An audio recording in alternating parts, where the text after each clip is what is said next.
এখনো পর্যন্ত বলা যাচ্ছে না সরকারের মনের মধ্যে কি আছে। ঢাকার একটা জনপ্রিয় সিনেমা ছিল গোলাপি এখন ট্রেনে। গোলাপি যখন ঢাকাতে যখন আসছে, গোলাপি কিন্তু কোনো কথাই বলছে না। গোলাপিকে বারবার বলা হচ্ছে, গোলাপি একটা কথা বল, গোলাপি একটা কথা বল। গোলাপি তারপরও গোলাপির মুখ দিয়ে কোনো শব্দই বেরোচ্ছে না।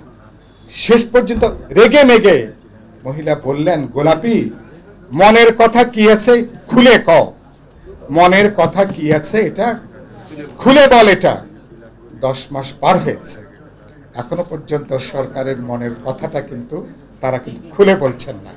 কি এখনো মনের কথাটা আমরা কিন্তু বুঝতে পারছি না।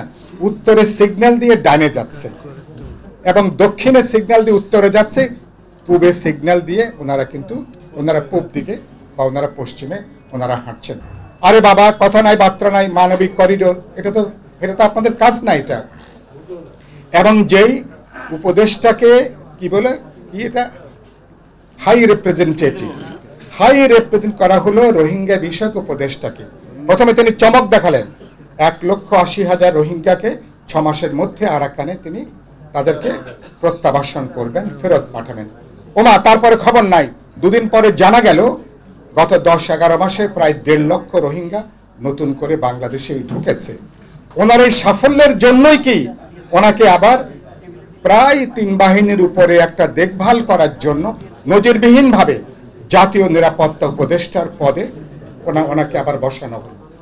এবং অনেকের ধারণা, সোশ্যাল মিডিয়াগুলো লিখছে, সাংবাদিকরা লিখছেন, দেশ বিদেশে খবর বেরোচ্ছে, তার নাকি বিশেষ তৎপরতার কারণের জন্য সরকারের সাথে সাম্প্রতিককালে সেনাবাহিনীর যে টানাপোড়েন তৈরি হয়েছে, তার একটা অন্যতম কুশীলব নাকি সরকারের এই নাকি প্রধান নিরাপত্তা উপদেষ্টা।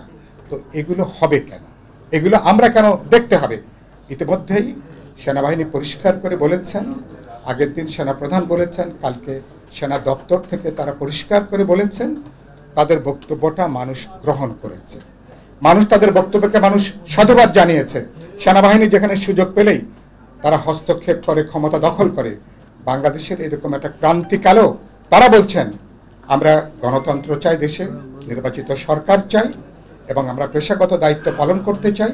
এবং তারা অসাধারণ গুরুত্বপূর্ণভাবে বলছেন, আমরা জাতীয় নিরাপত্তার বিপন্ন হয় এরকম কোনো কিছু সেনাবাহিনী করবে না এবং তারা শেষ রক্তবিন্দু পর্যন্ত দেশের স্বাধীনতা নিরাপত্তাকে তারা রক্ষা করবেন।